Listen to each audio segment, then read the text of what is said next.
Hey folks, Garrett here. In this latest episode of the Most Awesome Founder podcast, we introduced Lia Grünhage, WHU alum and founder of Avery Fertility, a Berlin-based startup that provides both men and women with top-notch education and care around fertility planning and treatment. We'll be discussing Lia's founder journey, her evolution from a Amorelie management team to becoming a founder herself, the challenges of tackling cultural taboos like sexuality and reproduction, and so much more. Lia is one of the most open and engaging founders I've had the pleasure to host on this podcast, and an absolute pleasure to chat with. I hope you enjoy our conversation as much as I did.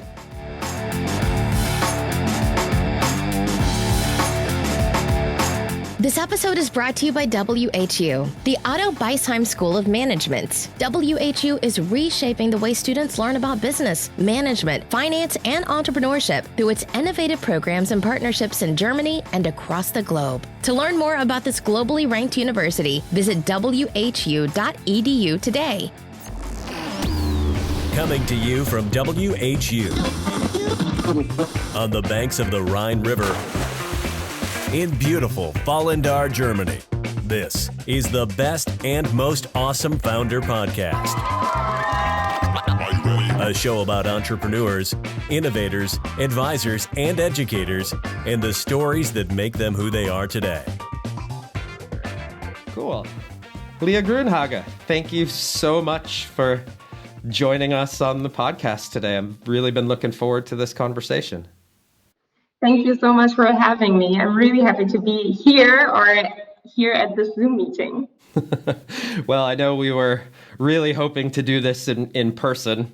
As we discussed, the microphone makes the voice a lot deeper and sexier sometimes than the twangy Zoom. But yeah, such is the world we live in right now. I think every podcast in the world is facing this challenge. But I'm still glad we get to meet virtually this way, and we can tell a little bit about your story. Yes, I'm happy to. Okay, so I was born in Aachen. I was told it's the most Western city in Germany, but maybe that's just a story that's been told. It's a small town. It's a very proud town. I would always say it's a good town to come home to. And so there I went to a Catholic all-girls school. So I think that's definitely something that kind of shaped my adolescence. I find many people that kind of find this like an all-girls school a very old school thingy. To be honest, I have to say I think, or I've learned, it's quite the contrary. I never wanted to go there. Like I have an elder sister, she's 3 years older, and she wanted to go there, so she went there. And then my parents were so happy with the school that they wanted me to go there as well. And I was like, no way. Like I want to be at a school where there are also boys. But they I wouldn't say they convinced me, but they kind of made the decision for me. And I can say that today I'm so happy that they didn't let me interfere with that. And so, and I mean, why is that I'm so happy about? Because I think while many people think like an all-girls school is old-fashioned, I think what it does is that like a much higher share, for example, of girls is then into mathematics and into physics and into biology, like all it's not that girls then tend more towards language and art and that stuff, but it's more like evened out. And you see that kids, no matter what their gender, go more for their natural interests. And so yeah, that's where I'm coming from. And then actually at this school, I did business at school from the Boston Consulting Group. Like it was a school project to get children or young adolescents interested into consultancy and business. And well, they got me like after that project. It was like, okay, where do I have to study to do what you're doing? Like back then, I was really excited about that stuff. And so actually they recommended to me the WHU. I went there. To be honest, when I first looked at the web page and I saw that it was a private school, a private school was never on my radar. Like, it just never occurred to me. And but I went there, and it just from the first moment felt like the right place for me to study. And so I was lucky enough to get accepted, and I spent an amazing time studying there. Obviously, if you have spent some time at WHU and also kind of afterwards reflecting on your studies, there are probably things that there's not only good, obviously, but kind of doing a resume, I can definitely say I'm so happy for the time studying there. I found the friends for my life at the school, and so this all has turned out great.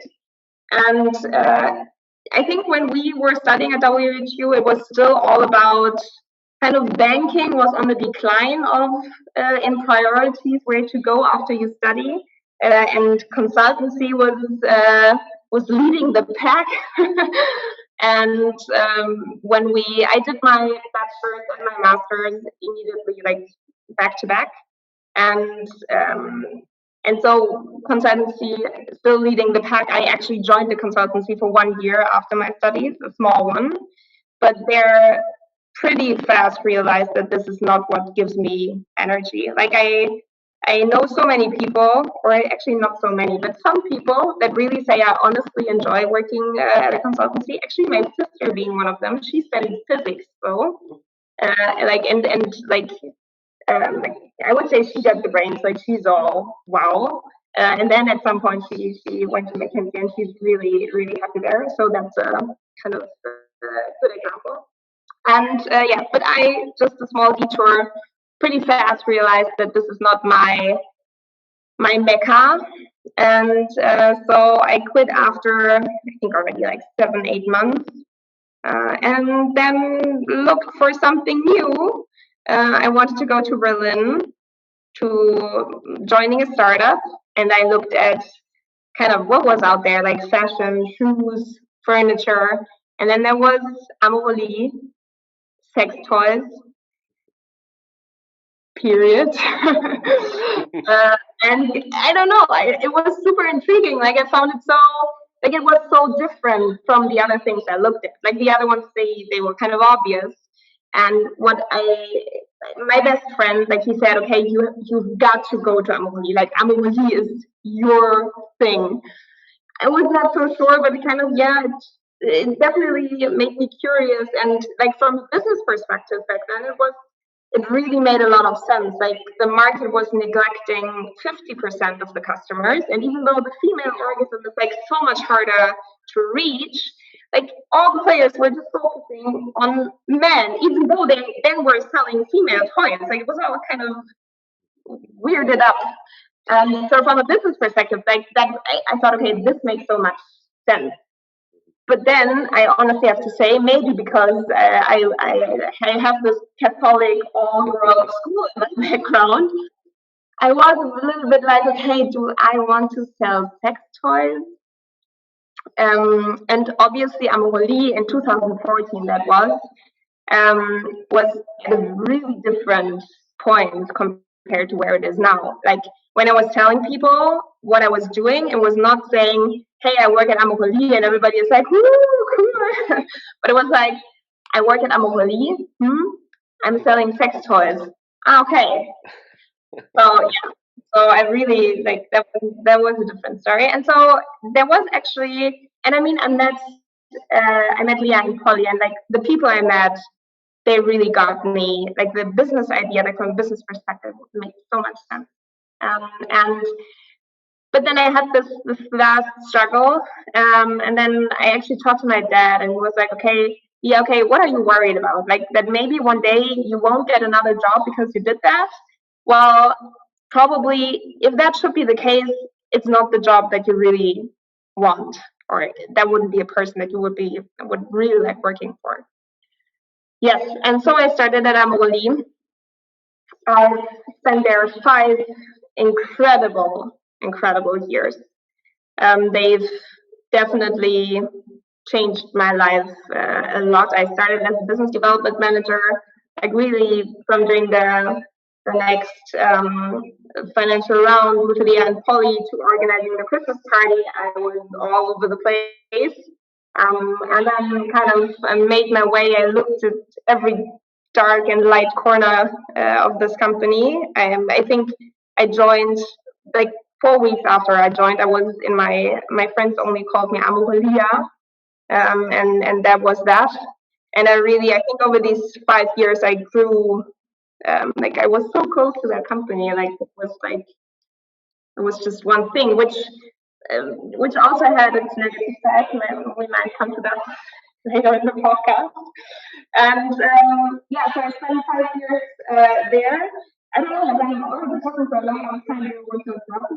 Or should I just keep going? I would like to ask a question, actually, before you continue on your story. I had a guest on the podcast last year, Tiago Cesar, who's with Cansativa, and he comes from a family loaded with Catholic priests, and now he's selling cannabis. So he was talking quite a bit about the conflict that existed with his deeply Catholic family, and now him being a quote-unquote legal drug dealer, as he kind of joked.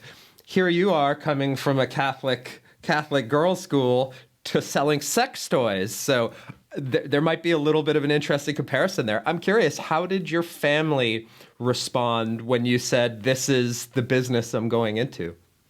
Yeah, I think that's probably what talking about how my grandparents reacted probably shows the two positions I was facing. So I had grandparents on the one side, told them all about it. Since then, they've never asked me again what I'm working on. Like the only thing they ask me is, but the people you are working with, they are nice, right? That's about it. So that was the one side. And then the other side, my grandpa, who actually was always kind of the guiding star in my, like, where should I study? What should I study? Where should I work? And when I told him about it, he was like, well, Beate Use made some fine money with that business, so I guess you'll be able to do the same. I think that probably kind of shows the two reactions there were. Luckily, it was way more of the supporting front, and I think that's in the end. And actually, this is something I learned rather later. Like, as I said, I was really intrigued by Amorelie because of the business idea. And then when I joined the company, I actually realized how much it means to me working on something that is relevant to everybody.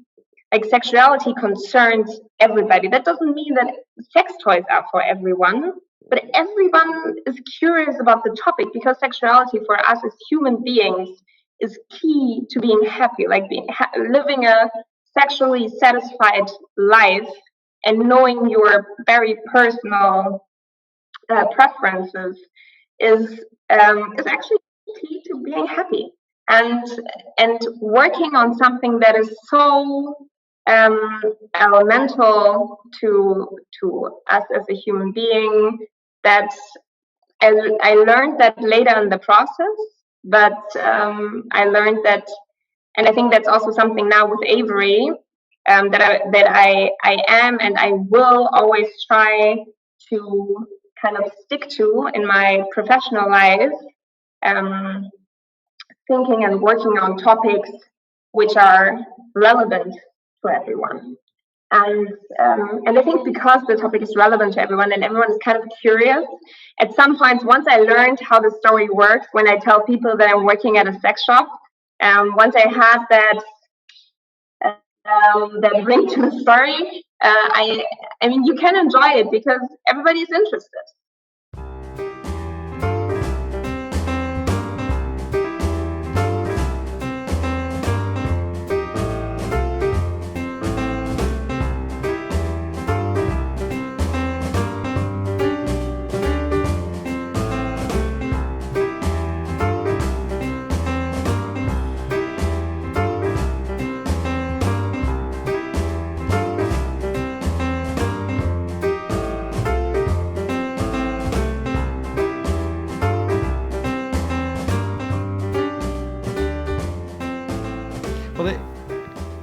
it's it is a universal topic.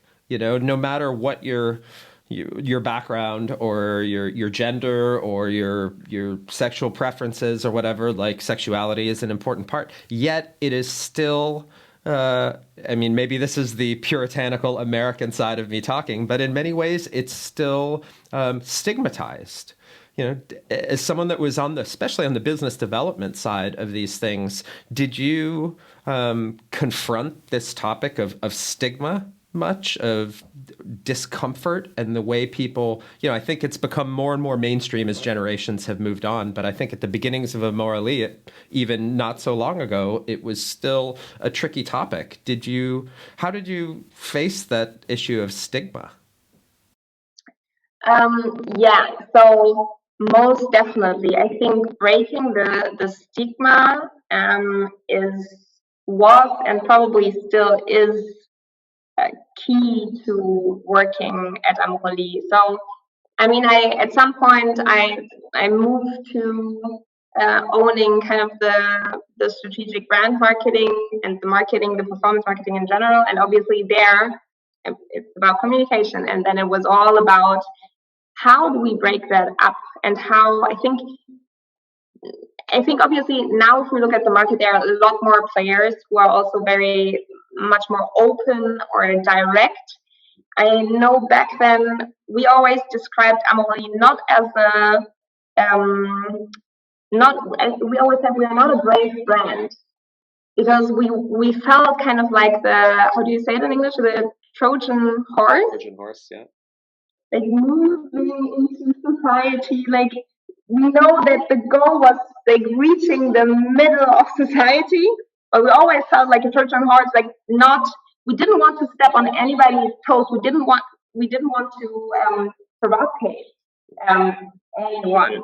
We didn't want to offend people, because we wanted to make it easy to deal with the topic. Because we learned in so many, we did so much research about how do people handle their sexual desires and how do people talk about sexuality. And what you learn is they just don't talk about it. And there is the German, or it's not a saying, it's like, can I say it in German? Yeah. Die Grenzen unserer Sprache sind die Grenzen unserer Welt. So, once you lack words of describing something, like you've reached an end, like it's a dead end. Yeah. And because, I still remember when I started at Amorelie, I never, the word clitoris, and then you, like this is an anal toy, and this is a vibrator, and it goes into the vagina, and the penis just goes below. It's like all these words, I was completely overwhelmed, and I couldn't handle it. And then obviously working at this company, you get more comfortable talking about it and describing it, because it's just part of your everyday life. And suddenly every conversation around that gets easier, but people do not feel comfortable talking about it because you don't. And if you just don't use the words, it's just so much harder to describe what you want or what you don't want. And kind of it's, in the end, it was all about like the kind of how we deal with sexuality as such is still behind closed doors and well closed windows, and like better just don't touch it. And so in the beginning, really, our communication was trying not to be offensive, not to push people or overwhelm them, but quite on the contrary, like more like making a friendly offer and saying, hey, sexuality is something important, and it's important for being happy. So why not try and talk about it? Why not try and order a beginner sex toy? Like just being really careful. It's a really interesting approach, and I'm wondering how much of it is the target customer and how much of it is the time period. Like right now, I'm the lead mentor for a startup that's currently in Techstars London called Troglo, and they're an LGBTQ sexual health app. And I don't know if it's that they're speaking to their target market or it's a new generation of millennials building a business, but they are very risque. They're very risque. Like, how many blowjobs did you give today is one of the questions, and, did you do anal today? And they're very and it's cheeky and it's kind of funny. And it's, for some people, it might be a little shocking, and they're building their brand around that. And, it sounds like you guys kind of took more of an approach, like, let's create a new customers rather than just reach the ones that are already there. So building a new segment essentially and reaching more people. Was that kind of the strategy behind that? Yeah, totally. Yeah. So, and I mean, if I look at the communication of Amorelie today, and I think that's so right, it is, or it has become more direct. And this is great. I mean, this is also a development. I mean, now it's 2020. When we kind of started the whole thing was 2013, 14. Like, I mean, obviously things have changed, and you can be more direct. And I think that's great. I mean, that in the end was also something we were working towards. And I think one of my favorite campaigns that we did, I think nobody realized it in the end, but that was so cool. We said, that was 2016, and for us that was a really brave moment. Like, we were kind of moving away from the being all vanilla, and like the criticism we always got from the gay community is that we are so vanilla, and like so boring. But then 2016 we tried something, and we said, okay, is there and I think also very important, Amorelie is perceived as a couples brand. So we were all about, and I think that was also something new in 2013, like really addressing the couple.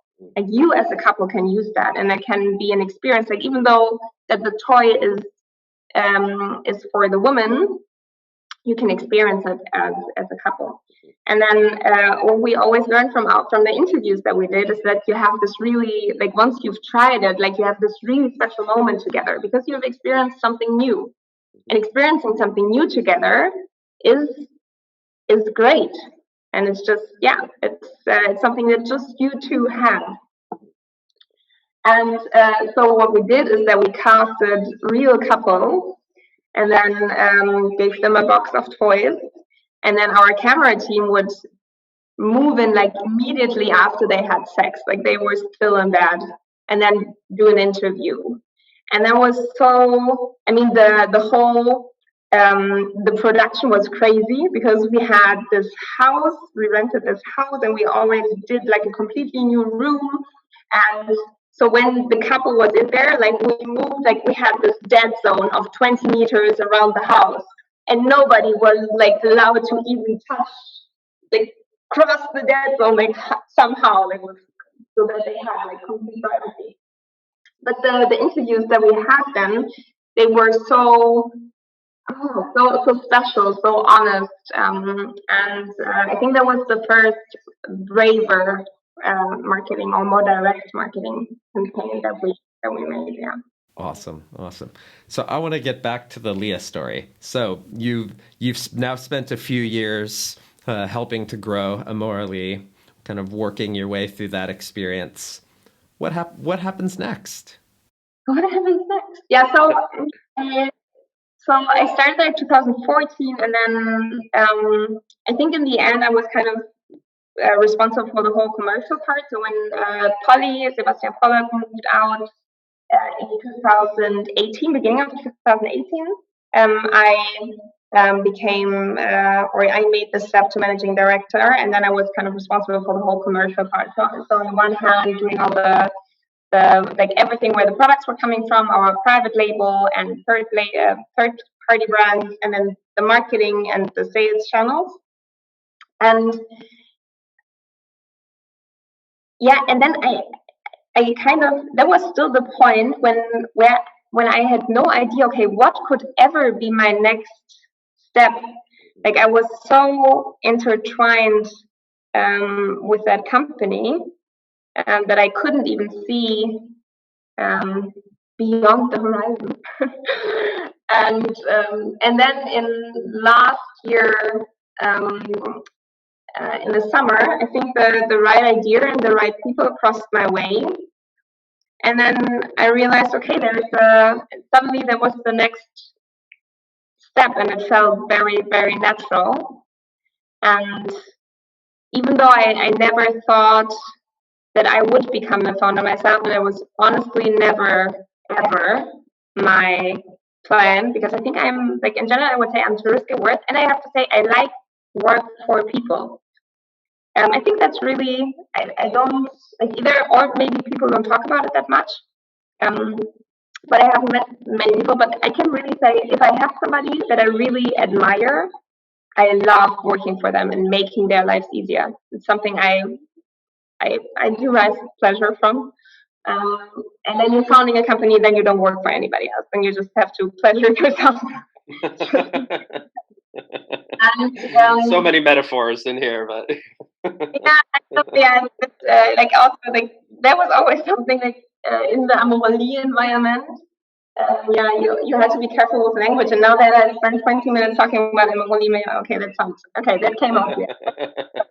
I know what I really meant. Okay, so becoming a founder myself was not in my was not in my plan.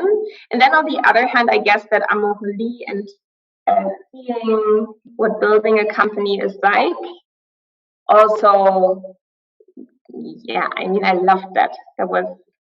That's an amazing experience, seeing something grow, and especially with Amorelie, also seeing something changing. I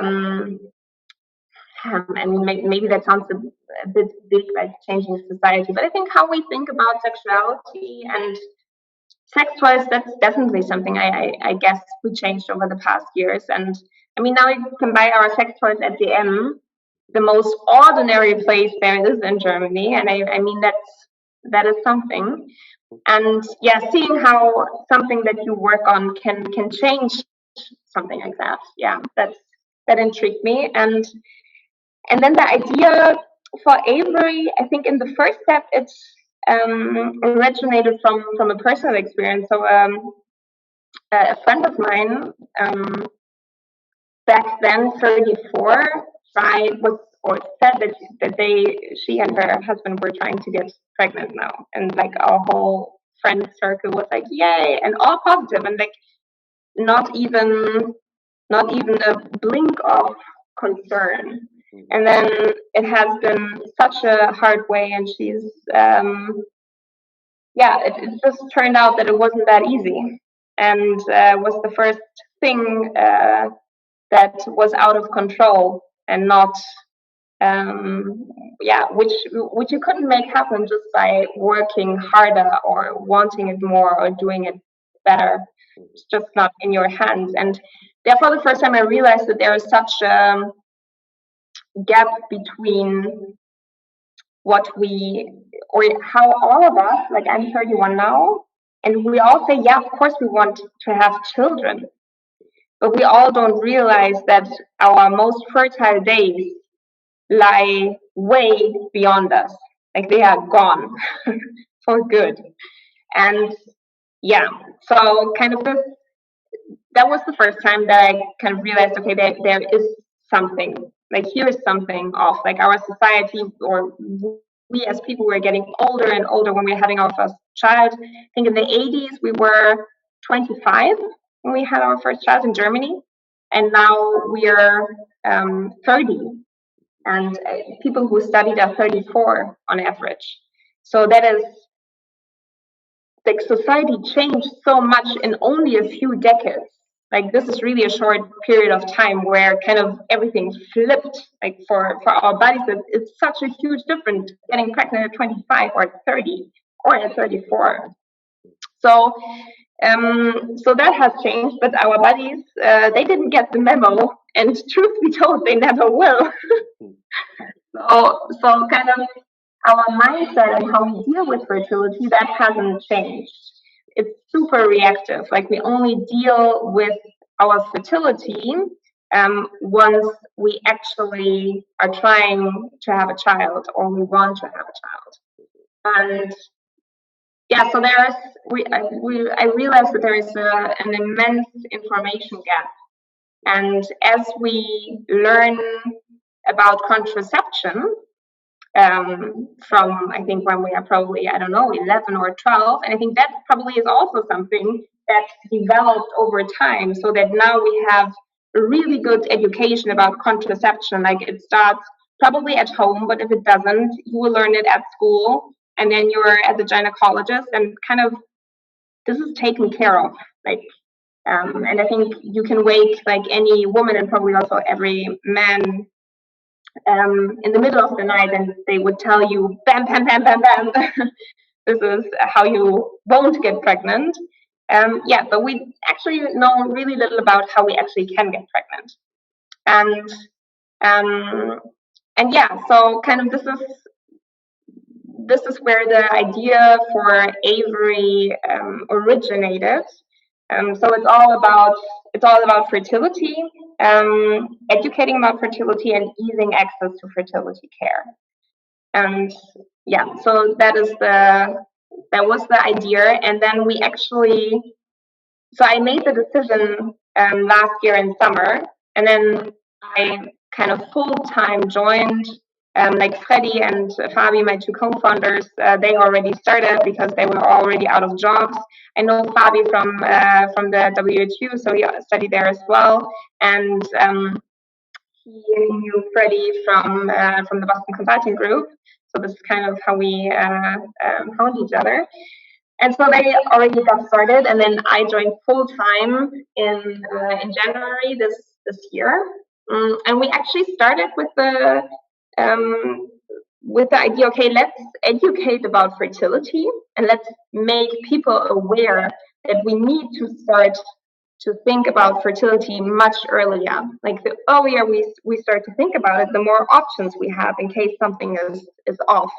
And it should actually something be like, I mean, the breast cancer prevention. I mean, now October was the breast cancer prevention month, and like you see by now, you always see like how to feel if there's anything or might be something abnormal going on in your breast. And probably with fertility, it's also kind of to get more in a prevential mode. Like start early, observe it through the years. If you say you want to have children at one point, and then see where it takes you.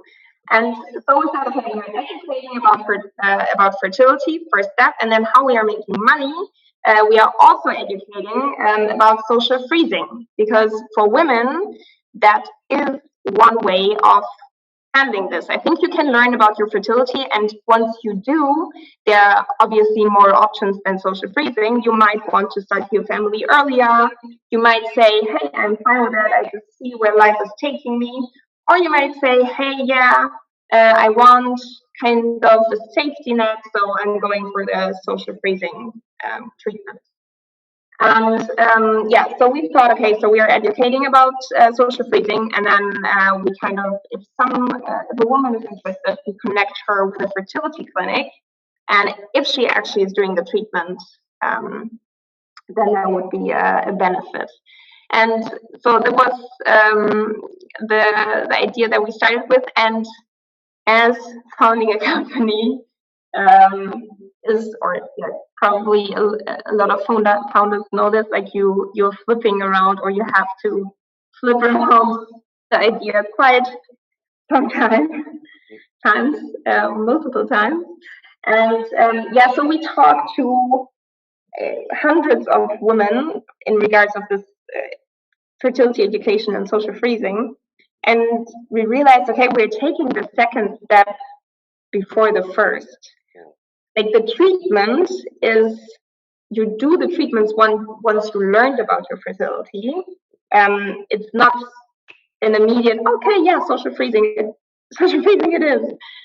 Because I mean, also obviously it's a really it is a treatment, like you're undergoing a hormone treatment over 2 weeks, then the egg cells need to be retrieved. So that's definitely not easy on your body. First, second, it also costs quite some money, which insurance don't cover today. And yeah, so we had all these talks and we said, okay, people actually want to talk to women. They want to learn about their fertility. Like, can I understand where am I with my fertility? If it declines over age, is it declining faster for me or slower? Am I in my kind of the normal range for my age, or do I have to worry already? And so we started thinking about this topic. And actually, if you go to a fertility clinic, I've been to many. It's a very very, very special place. And if you're there, it's basically the first thing that they would do is a blood test, to do exactly that, assess your fertility and where you're at in regards to your age. And so we partnered up with a German laboratory and conducted a study with them, seeing whether if you take capillary blood, so blood that you can just at home with a little stick to your finger, just take a sample at home, whether this delivers the same results compared to venous blood, which a doctor would take in a fertility clinic. And turns out it's feasible. And so kind of this is where we've launched it just now in September. So we've been working on it since the end of last year. But as you can imagine, partnering with a laboratory in 2020 is tough. They have bigger fish to fry. But yeah, we made it. And so this is where we are at today. So we have this at-home test kit now for women, but we're working on a solution for men as well, because fertility is not, it is perceived as a female thing, but it is not. Like if a couple has or struggles getting pregnant, it's 40%. That the reason is with the woman 40%, with the man 20%. There's not a medical kind of indication, or it's both of them. So it actually concerns women and men.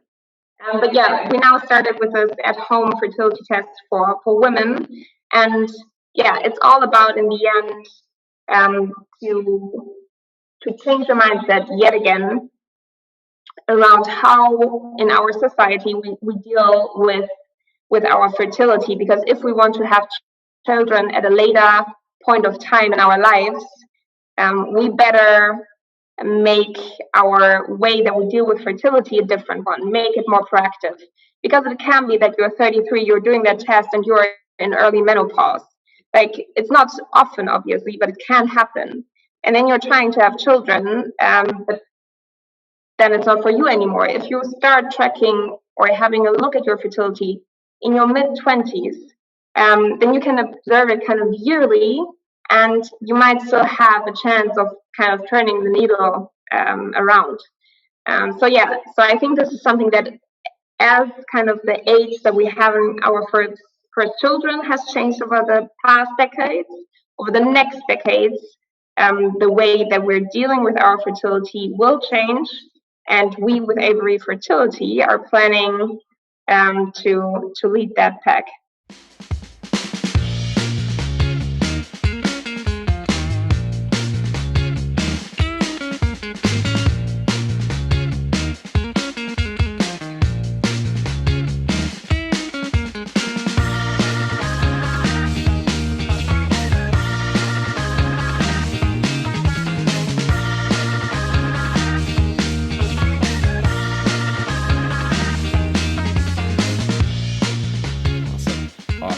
Also, such an important topic. And, I actually want to bring it back to a question I asked you earlier. I have, of course, I'm at the age where most of my friends are either having kids or have already had kids. And one of the things that I've seen as a pattern is most of my friends will not go public with their pregnancy until they're, maybe 10, 12 weeks into it and they start feeling secure. And certainly not when there's a saying when I lived in Canada, they'd say pulling the goalie, which means they're going off the birth control and leaving the net open. And, not a lot of people kind of say, hey, we're trying, because maybe there's a little bit of a stigma that exists as well. Yeah, about, and one of us not being fertile, or what does that say about our virility as a man, or our age as a woman? Like, do you face the same kind of pattern of like, how do you overcome these challenges of stigmatization and making people feel secure with these things, but still private or whatever that might be? Yeah, so I mean, definitely there is yet again a stigma. And I mean, there's a stigma around trying to have kids and it's not working. There's a stigma when you're going to a fertility clinic. There's a stigma. Like, it's all like the way to pregnancy. And I think don't get us started on when you're pregnant or when you have your first child. I think there are so that is definitely there. And I think yet again it's about opening up the conversation, and there needs to be someone who addresses the topic and who is starting the conversation and let people know that they are not alone. I mean, why are we not, or as soon as you hear that somebody else has the same issues, you already feel better with your own. Because there's someone you can relate to, there's someone you can discuss it with, and I mean that doesn't only concern fertility. I think I've made that experience in many different stages of my life. I think one of them being where I made that very experience that if you know that other people are experiencing the same issues, you feel already a lot more normal, was when I was at Amorelie, kind of it was in the year when I took on my first team, and it was the first time that I was leading in 2015. Then it was the first time I was leading other people, and oh my God, I felt like all the time I'm not doing a good enough job. What do people think about what I'm doing here? I need to work more, I need to do it better, and also probably tomorrow they will find out I'm the completely wrong person for the job, and then I need to leave the country probably. Like it was all in my head all the time, and I felt so alone with it because it was actually something that nobody addressed, like neither in my not at work. I mean, obviously, I wouldn't address it at work because then, like, who knows? But then also with my friends, like, it's. I mean, obviously, I told it to my closest, but yeah, there was nobody I could really, or nobody was experiencing.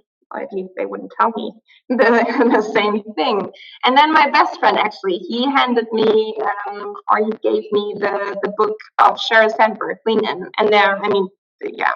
Everybody has read. It's probably one of I think one of two business books I read. I also read Option B. And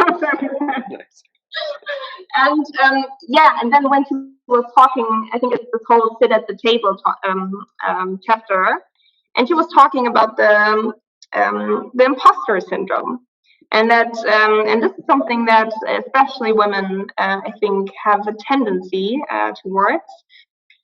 And it helped me personally so much that I realized, okay, this is a system. Like I'm telling myself, and I'm taking like there's so much self-doubt, and like this voice in my head always tells me that I need to make it better and go a bit further and the next mile, and otherwise there will be bad consequences. And once I read that Sheryl Sandberg, this amazing woman, like being COO at Facebook, like I mean, she has everything under control. Once I read that once she described this to me, I realized, okay, this is a thing. And once I realized that it is a thing, I could start working on kind of for myself. I would say I still have this in me, like, this is not good enough, I should make it better. But by now I can kind of take it apart from how this can make my work actually better. And but this doesn't mean that I'm a kind of bad person. And kind of detaching this, and by now using this self-doubt or this kind of constant struggle to make something better, or to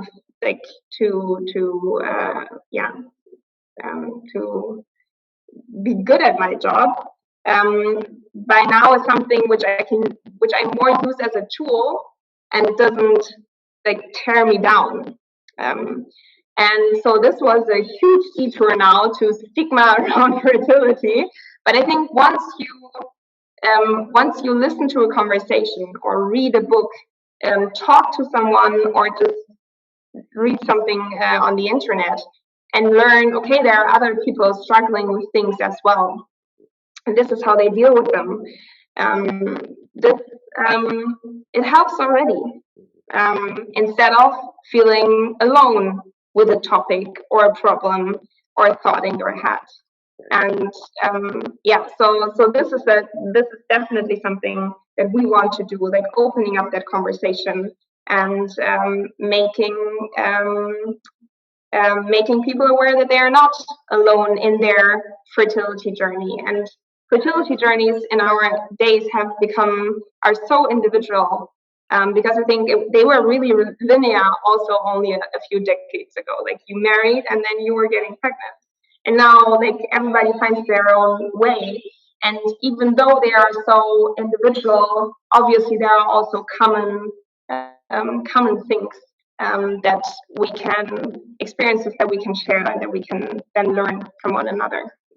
Right. Yeah. I mean, so much I want to unpack out of what you just talked about there. I mean, this idea of experiencing the imposter syndrome while you were working at Amorelie, I can only see that as such a fortunate experience, because so many people that go from careers to being entrepreneurs and being founders, I think being a founder is where imposter syndrome hits you in the face a million times, because you're charting new territory and you're like, do I really know what I'm doing here? Probably not. Am I good enough? Probably not, and on a daily basis, you're getting kind of pounded with this, I don't belong here. I'm a CEO or a founder of a company and I have no idea what I'm doing. It sounds like you got that kind of early enough. Do you think that prepared you a little bit more for taking over and doing your own thing? Yeah, definitely. So so that was definitely, this part of the journey wasn't easy, but I'm so grateful for it today. And for sure, these 5 years being at Amorelie and learning to deal with that, and kind of also, by now I can say that in the end, joining the managing director team, like I worked for that, and kind of in the end I earned it to be there, but it took me a long while that I was able to kind of say that out loud. But now I know what I'm capable of, also know what I'm not capable of, and I feel much more kind of at peace. Like here also, like founding this company, I can also only do what I can do. Again, and obviously I will always try to make the best out of it, and so that the company hopefully survives, even though probably it won't.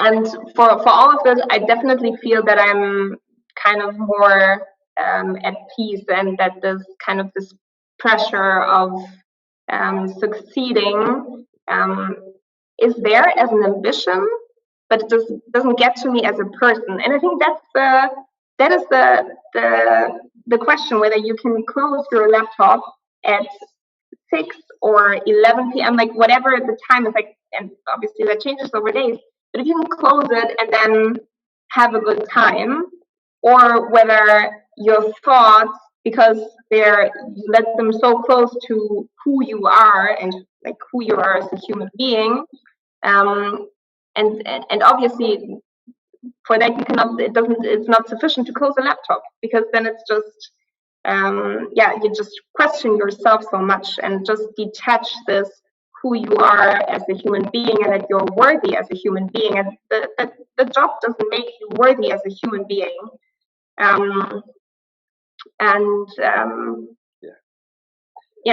That's such I mean, I wish someone had taught me that lesson 10 years ago, because building my first high growth company, my entire identity was intertwined with that business. And as the business did well, my confidence and my well-being inflated. And when the business struggled, so did mine. And I could literally not detach my life from my business, because I think it's a lot of people, artists, musicians, they face these same kind of complexities of like, this is my creative outlet. This is an expression of me. And if people don't like it, they don't like me, and it's taken multiple iterations of being a founder to say, hey, wait a second, this is just, some of your art is beautiful and some of it is hideous and you want to throw it in the trash. And that's the nature of it. But what I really want to touch on is one other piece that you mentioned earlier, which is like this idea of knowing that there's other people in the same, facing the same experiences and challenges as you. And you've already imparted some really great nuggets of wisdom there. But I want you to talk for a moment to other people that may be soon forging a similar path as you. There are a lot of young people at WHU and throughout Germany and the world, women and men that are, getting ready to enter the startup life and become founders. You've been in a scale up, worked your way through that role. Now you're a founder yourself. If there was a lesson that you wish you had been taught earlier, like with me separating my identity, but if there was something earlier, a piece of wisdom that you would impart on someone about to go on this journey, what would it be? Yeah. So I mean, definitely the thing I talked about now the past, I don't know, was it 5 or 10 minutes? I mean,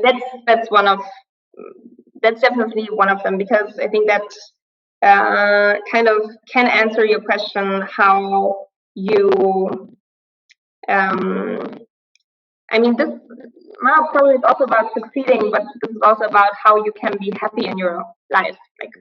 I think that definitely made a huge difference for me. But I won't go there now. Again, I think other things that I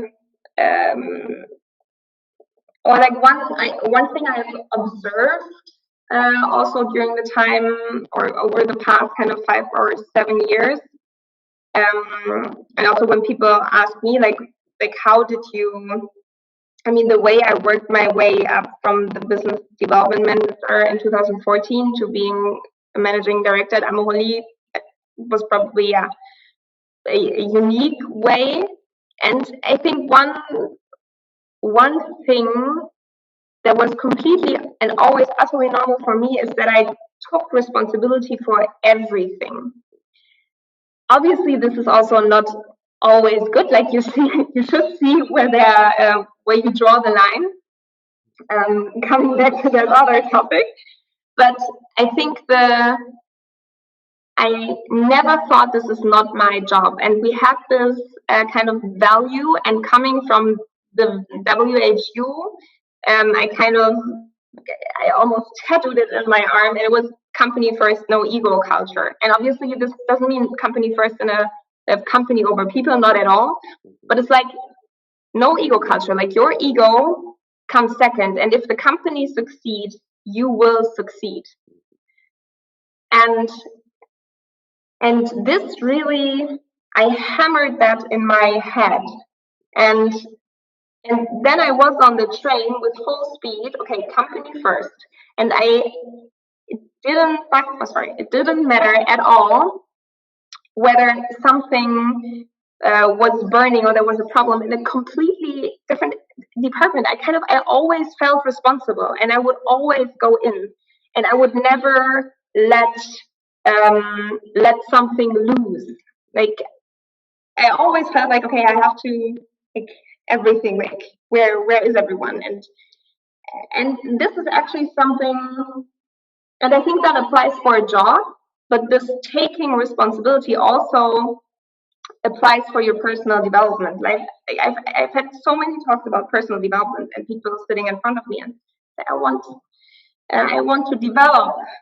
And I think often people, or they seem to not realize that they are in the driver's seat, and that personal development is not happening like beside your job, like a separate project which is called personal development, but it's happening on the job. And how much you get in there, and if you get in there, there will be a next task and a bigger task, and this is where your personal development is happening. And kind of, this then taking also responsibility for your own, for anything in your life. I think also one thing I learned with conflicts, like there were so many conflicts where I said, okay, here's 100% of the responsibility over there. And then I learned, no, like, if you have a conflict, 50% of the responsibility stays with you, because you have to solve it. Like, no matter what an asshole the other person might be. But if it's your problem, like, if you have a problem, the responsibility sticks with you, because you gotta, like, you cannot just rely on the other person to solve it for you.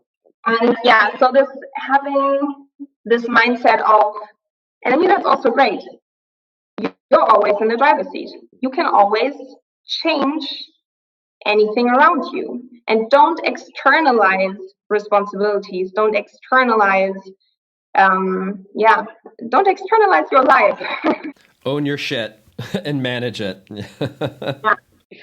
And then I think one other thing is it's all about the people that you work with. I mean, if you work, like, no matter whether you're the 9 to 5 guy or the 7 to 11 p.m. guy, it's a huge part of your life in both ways. Like, and make it fun. And I think in the end, you can only make it fun if you enjoy the people that are around you, and just make sure, and also there, listen to your gut feeling, whether you like working with somebody or you don't. And if you don't, then just move on. Mm-hmm. Right. Wow. Good.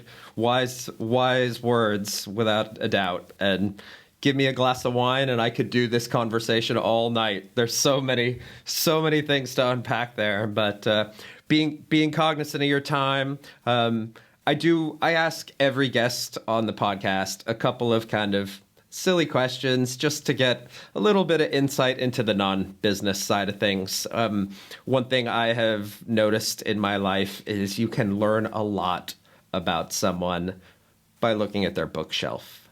I know you already mentioned a great Sheryl Sandberg book, but is there anything that you're reading right now that or have read recently that you could recommend? Yeah, so I'm just going to show that to you. I mean, nobody will see it on the podcast, but I just received that the Autobiographical Transformation from Niche Position to International Recognition book. Yesterday was in the mail. I think a book that has really gotten to me is, and I don't know the English title. In German, it's Ein wenig Leben. I think it might be even A Little Life. It's a novel, and it's a huge book, and I know not a single person who has not cried throughout this whole book. It's amazing. Have you read it? No, but I will now. You should read it. It's a book about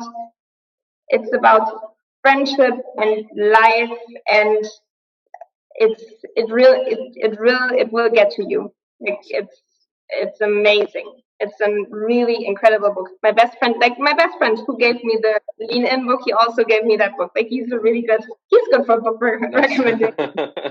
It's funny. So many people think that they're going to get all their life lessons from nonfiction, but I've found some of my most profound life lessons have actually come from fiction. There's so much rich narrative in there. All right, one other question I want to ask you.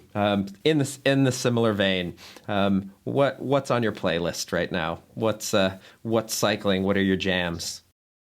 Yeah, easy. I mean, yesterday was the 11th of November, so yesterday was Carnival.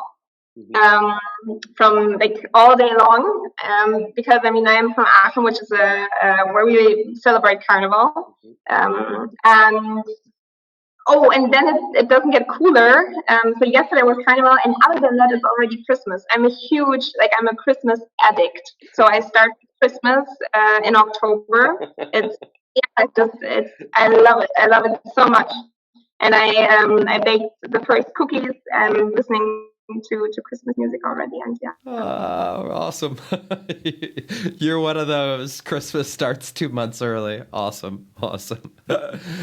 Lia, thank you. What a lovely conversation. What a great story. I could literally do 3 episodes back to back on this. I would love to hear so much more, but hopefully as Avery continues to grow in success, we can do a follow-up in the future and get an update. It was a pleasure. I loved talking to you. And thanks so much for having me. It was my first podcast. So it was a great starter. Awesome. Thank you so much for your time, Lia. Yeah. Bye. Well, folks, that was Lia Grünhage, WHU alum and co-founder of Avery Fertility. To learn more about Lia's work, go to avery-fertility.com or look them up on Instagram, Facebook, or LinkedIn. Next up, we'll be hosting Valerie Bernstrom, passionate mother, serial entrepreneur, PhD in computer science, and currently founder-CEO of Vaha and Pix Performance Sports, 2 fully integrated sports and therapy technologies that are as aesthetically pleasing as they are functional. We'll be discussing Valerie's incredible founder journey, from soft-spoken engineer to powerhouse leader, the rocket-fueled growth of the digital health and wellness industry, and one of my favorite topics, flow theory and the science of optimal performance.